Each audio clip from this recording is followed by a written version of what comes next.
Hello दोस्तों, part number 2 में आपका स्वागत है। पार्ट नंबर 1 आपको समझ में आ गया होगा जहां तक है, ठीक है, जिसमें हमने डेफिनेशन पढ़ी थी बाजार की, बाजार के प्रकार पढ़े थे और साथ में एकाधिकार बाजार की डेफिनेशन और उसकी विशेषताएं पढ़ी थी। 4 चीजें हमने वहां पे कवर की थी। क्लियर है? अब हम पार्ट नंबर 2 में जो हम स्टार्ट करने वाले वो है हमारा एकाधिकार बाजार के प्रकार, यानी एकाधिकार बाजार कितने तरह के होते हैं। हमने बाजार के प्रकार तो पढ़ लिए, अब एकाधिकार बाजार के प्रकार पढ़ लेते हैं, जिसमें सबसे पहला हमारे पास है पूर्ण एकाधिकार। क्या है हमारे पास? पूर्ण एकाधिकार बाजार है हमारे पास। इसके बारे में हम पढ़ते हैं। देखो क्या लिखा हुआ है, यह एकाधिकार बाजार की वह अवस्था है, यानी ये वो एकाधिकार बाजार है जहां पे प्रतियोगिता का स्तर क्या होता है? शून्य होता है, यानी जो कंपटीशन जो होता है ना वो जीरो होता है पूरी तरह से, यानी यहाँ पे प्रतियोगिता नहीं देखने को मिलेगी। वैसे तो एकाधिकार में होती ही नहीं है प्रतियोगिता, बट यहाँ पे इसने बोला पूर्ण एकाधिकार बाजार वो बाजार होता है जहां पे प्रतियोगिता का स्तर जीरो होता है, अर्थात इसके अंतर्गत किसी वस्तु अथवा सेवा का बाजार में केवल एक ही विक्रेता पाया जाता है, यानी बाजार में सिर्फ एक विक्रेता पाया जाने वाला है, ठीक है ना, और इसका कोई भी क्या बोला, दूसरा कोई विक्रेता यहाँ पे नहीं मिलने वाला, और प्रतियोगिता का स्तर भी क्या रहेगा? आपका शून्य रहेगा। पहला पॉइंट क्लियर हो गया। पॉइंट नंबर 2, दूसरा इसने बोला अपूर्ण एकाधिकार क्या होता है। अपूर्ण एकाधिकार एकाधिकार बाजार की वह अवस्था होती है जहां प्रतियोगिता का स्तर शून्य नहीं होता, यानी यहाँ पे जीरो नहीं होगा, यानी यहाँ पे प्रतियोगिता का स्तर जीरो नहीं है। पहले वाले में जीरो था, इसमें जीरो नहीं है, याद रखना। और साथ ही साथ निकटतम प्रतिस्थापन वस्तु भी उपलब्ध मिलेगी, यानी यहाँ पे आपको प्रतिस्थापन वस्तु उपलब्ध मिलेगी, यानी जैसे मैंने कहा था चाय के साथ साथ कॉफी भी देखने को मिलेगी, डेटॉल साबुन के साथ साथ लाइफबॉय साबुन भी देखने को मिलेगा। समझ में आ रहा है? तो निकटतम प्रतिस्थापन वस्तु भी यहाँ पे उपलब्ध होगी। क्लियर हो गया? आगे, परंतु इसके अंतर्गत, बट याद रखना इसके अंतर्गत भी बिल्कुल सेम इसी की तरह वस्तु और सेवा का बाजार में केवल एक ही विक्रेता होगा। विक्रेता तो एक ही होगा, बट वो जो गुड्स बनाएगा वो इस तरह के गुड्स बनाएगा कि वो प्रतिस्थापन वस्तु भी उपलब्ध पाई जाएगी वहां पे, कहां पे? बाजार में। क्लियर? दो समझ में आ गया। पूर्ण प्रतियोगिता बाजार, सॉरी पूर्ण एकाधिकार बाजार, ये बाजार की वो अवस्था जहां पे प्रतियोगिता का स्तर शून्य है और यहाँ पे वस्तु और सेवा का जो बाजार में केवल एक ही विक्रेता पाया जाएगा। जबकि अपूर्ण एकाधिकार की अगर हम बात करें तो ये वो अवस्था है बाजार की जहां पे एकाधिकार बाजार की वो अवस्था है जहां पे प्रतियोगिता का स्तर शून्य नहीं होता और निकटतम प्रतिस्थापन वस्तु भी यहाँ पे उपलब्ध होगी, मगर इसके बावजूद जो विक्रेता होगा वो एक ही होगा। बस दो समझ में आ गए।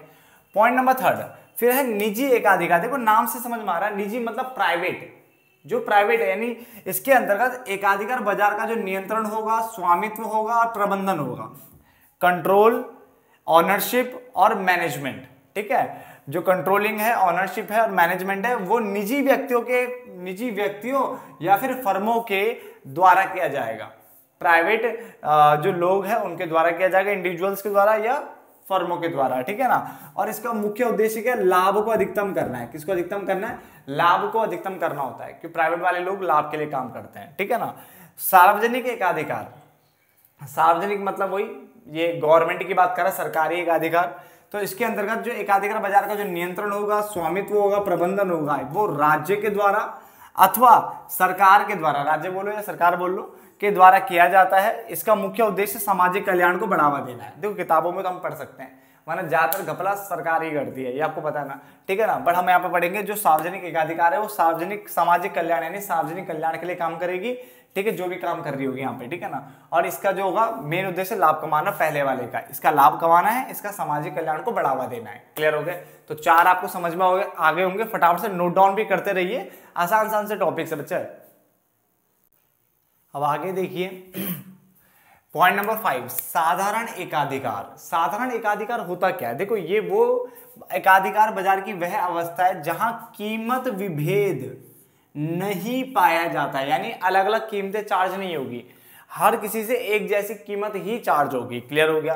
तो यह एकाधिकार बाजार की वह अवस्था है जहां कीमत विभेद नहीं पाया जाता, अर्थात अलग अलग कीमतों पर वस्तु का विक्रय नहीं होगा, अलग अलग कीमतों पर वस्तुओं को बेचा नहीं जाएगा इस बाजार के अंदर। क्लियर हो गया? इसके अंतर्गत सभी क्रेताओं को वस्तु का विक्रय एक समान कीमत पर किया जाता है, यानी जितने भी खरीदने वाले आएंगे, उपभोक्ता आएंगे, क्रेता आएंगे, उनको एक समान कीमत पर ही वस्तु को बेचा जाएगा। सिंपल से। उसके बाद विभेदात्मक एकाधिकार, यानी जहां पे विभेद होने वाला है, यानी यहाँ पे अलग अलग कीमतें चार्ज होगी, ठीक है, एक ही बार में सुन करके आपको समझ में आ जाएगा, इतना आसान है यहाँ पे, ठीक है ना।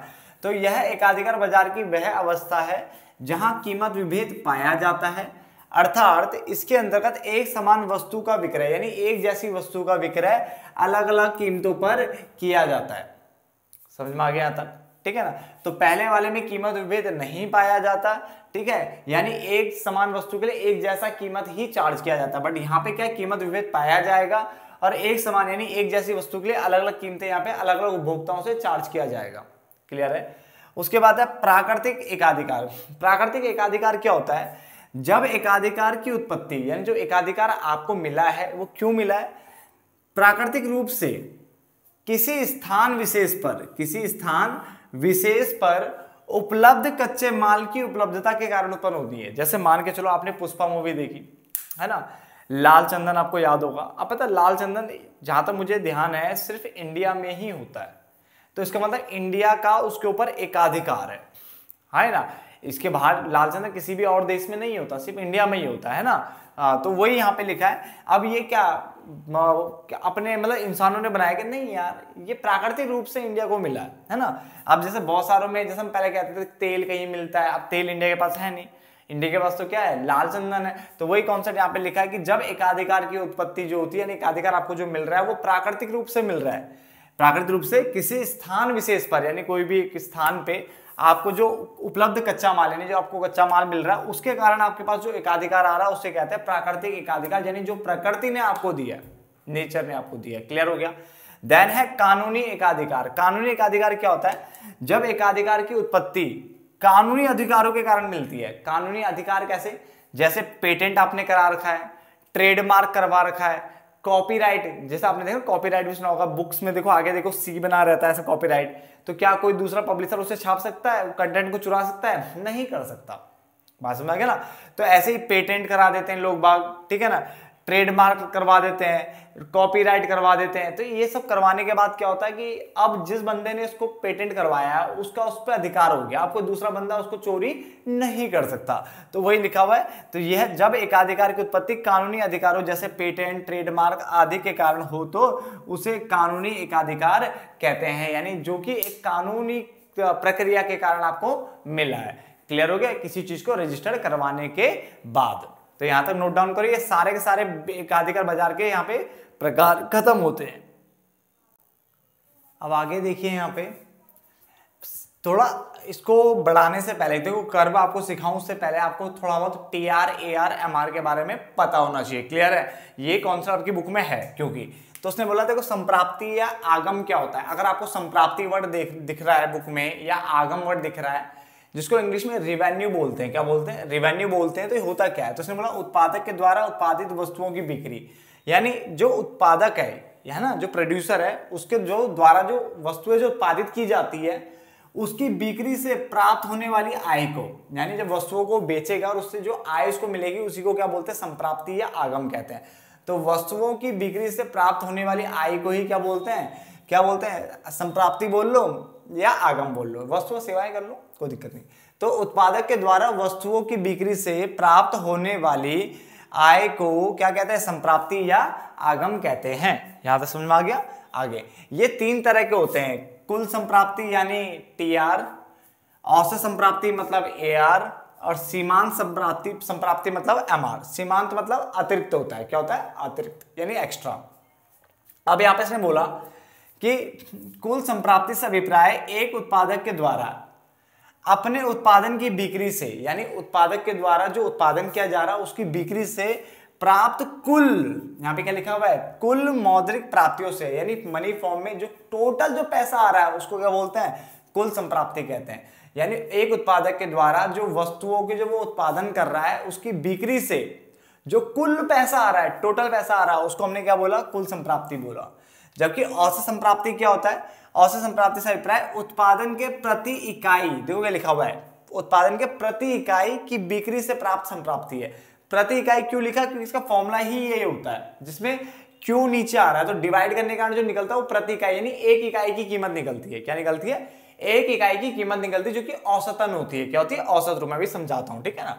और सीमांत संप्राप्ति क्या होती है, सीमांत संप्राप्ति से अभिप्राय किसी वस्तु की एक अतिरिक्त इकाई की बिक्री से, यानी अगर आप एक एक्स्ट्रा इकाई को बेचते हो तो उससे कुल संप्राप्ति में होने वाले परिवर्तन से है, यानी कुल संप्राप्ति में कितना मतलब बढ़ोतरी होगी, क्या होगी, वो बताता है। तो देखो तीनों के तीनों क्या है, कुल संप्राप्ति की अगर हम बात करूं तो ये टोटल जो भी आपने बेचा है उससे जो टोटल पैसा आता है उसको बोलते हैं कुल संप्राप्ति, क्योंकि कुल संप्राप्ति का फॉर्मूला बनता है P इंटू क्यू। पहले इसको देखो, P इंटू क्यू यानी प्राइस और क्वांटिटी। जैसे मान के चलो आपने ये मार्कर बेचे, 25 रुपए का एक मार्कर है ना, और आपने मान लो कितने 10 मार्कर बेचे, तो 25 इंटू 10 कितने हो गए 250।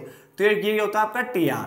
तो TR कैसे निकाला आपने, 25 यानी रुपए, एक मार्कर की कीमत 25 रुपए, तो 25 हो गया इसकी कीमत यानी P, और Q मतलब क्वांटिटी कितनी बेची आपने, 10 मार्कर बेचे, तो कितना कमा लिया आपने 250। तो ये होता है TR, समझ में आ गया। और P और AR सेम होता है, इसलिए इसको AR इंटू क्यू भी बोलते हैं। क्या बोलते हैं, AR इंटू क्यू, यानी यहाँ पे P और AR सेम मिलेंगे, इसलिए AR और Q भी बोल सकते हो। यहाँ तो समझ में आ गया, डन। अब इसने बोला, ध्यान से देखना, अब मुझे मान लो मुझे AR निकालना, तो Q यहाँ से कहाँ चला जाएगा, डिवाइड में चला जाएगा ना, तो वही करा है। देखो AR निकालने के लिए Q को डिवाइड में भेज दिया मैंने। TR क्या होता है, P इंटू क्यू, P को AR भी बोल सकते हो, तो AR इंटू क्यू बोल लो।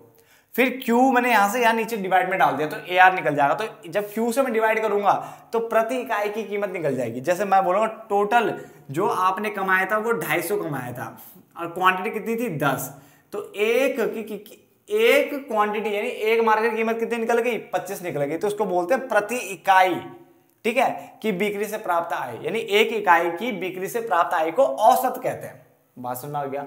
सीमांत क्या होता है, सीमांत मतलब होता है कि अगर आप एक एक्स्ट्रा यूनिट को बेच रहे हो तो उससे बताओ क्या एक अतिरिक्त इकाई को बेचने से कुल संप्राप्ति में होने वाले परिवर्तन को बताता है। जैसे एमआर का फॉर्मूला होता है TRN में से TRN-1 घटा दो, यानी नीचे से ऊपर वाले को घटाना, नीचे से ऊपर वाले को घटाना। एक छोटा सा एग्जांपल मैं यहाँ पे लिख के देता हूं आपको, ठीक है ना, बट उससे पहले मैं ये बताया था यहाँ पे P और AR सेम क्यों होते हैं। देखो इसका समझना जरा, देखो यहाँ पे मैं एक्स्ट्रा में करा रहा हूँ, ठीक है। आपको पता है कि जो TR होता है, ठीक है, वो आपका क्या होता है, वो आपका बच्चा होता है AR इंटू में Q होता है, ये आपको पता है। और AR की वैल्यू क्या होती है ये बताओ, AR की वैल्यू होती है TR अपॉन में Q, यानी ये फॉर्मूला तो हमें पता है ना पहले से। देखो AR क्या होता है, TR अपॉन में Q होता है, ये फॉर्मूला आपको पता है। तो इसी फॉर्मूले से मैं आप देखो सॉल्व करने वाला हूं, देखो ध्यान से।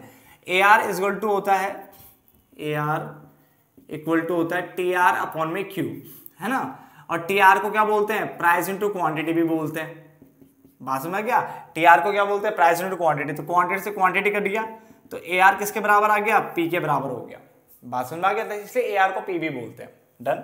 चलो अब यहाँ पे ध्यान देने वाली बात क्या है, एक छोटा सा रफ टेबल देख लेते हैं, ठीक है ना, समझना इस बात को, ठीक है। क्या ऐसे खाली थोड़ा सा 2-3 बना रहा हूं खाली। मान लो क्वांटिटी आपके पास है 1 2 3, ठीक है। उसके बाद प्राइस मान के चल लो आपके पास था कुछ भी आप अपनी तरफ से ले लो, जैसे प्राइस 10 ले लो, देन 15 ले लो, फिर उसके बाद मान लो 25 ले लो, इस टाइप से प्राइस है आपके पास, कुछ भी मैं ले रहा हूं। तो AR क्या होगा, AR और P तो सेम होते, तो ये भी 10 15 और 25 होंगे, है ना। TR कैसे निकलेगा, TR निकलता है इन दोनों की मल्टीप्लाई करके, P और Q को मल्टीप्लाई कर लो या AR Q को मल्टीप्लाई, दोनों बात एक ही सेम है कि ये दोनों तो सेम ही होता है। तो करो 10 ये आएगा, 15 दूनी 30 हो जाएगा, और 25 या 75 हो जाएगा। बात समझ आ गया।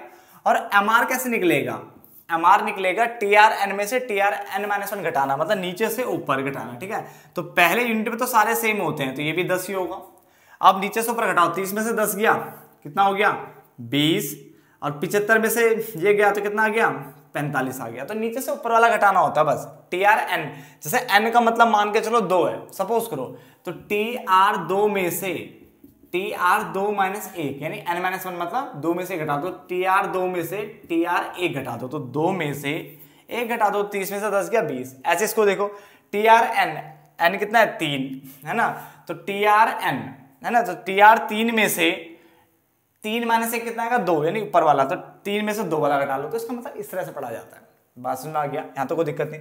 बट अब यहाँ पे एक और चीज देखो, अगर मान लो आपको MR पहले से दिया होता तो TR कैसे निकलता, तो ऐसे निकलता, पहले पे तो सेम, फिर 10 में 20 जोड़ता तो कितना आता 30, और 30 में 45 जोड़ता तो कितना आता 75। तो इसीलिए बोलते हैं TR जो होता है वो सिग्मा MR भी होता है। TR क्या होता है, सिग्मा MR, यानी समेशन ऑफ MR, MR को जोड़ के भी निकल जाता है। देखो पहले मैं 10 लिखा, फिर 10 में 20 जोड़ा 30 आ गया, 30 में 45 जोड़ा ये आ गया, आगे ये जोड़ता फिर जोड़ता, इस तरह से जुड़ता चला जाता है। इसलिए बोलते हैं T R sigma M R के बराबर होता है। तो कितने फॉर्मूला आपको याद रखना है, T R equal to summation of M R, यानी सिग्मा एम आर होता है, T R P into Q के बराबर होता है, तो यार फिर ए आर इंटू क्यू भी लिख सकते हो, पी इंटू क्यू या ए आर इंटू क्यू। अब ए आर निकालना है तो उसको डिवाइड में भेज दो, तो टी आर अपॉन में क्यू ए आर निकल जाता है, और एम आर निकालने के लिए टी आर के नीचे वाले टी आर में से ऊपर वाले टी आर घटा दो। बात समझ आ गया, नोट डाउन करो फटाफट से।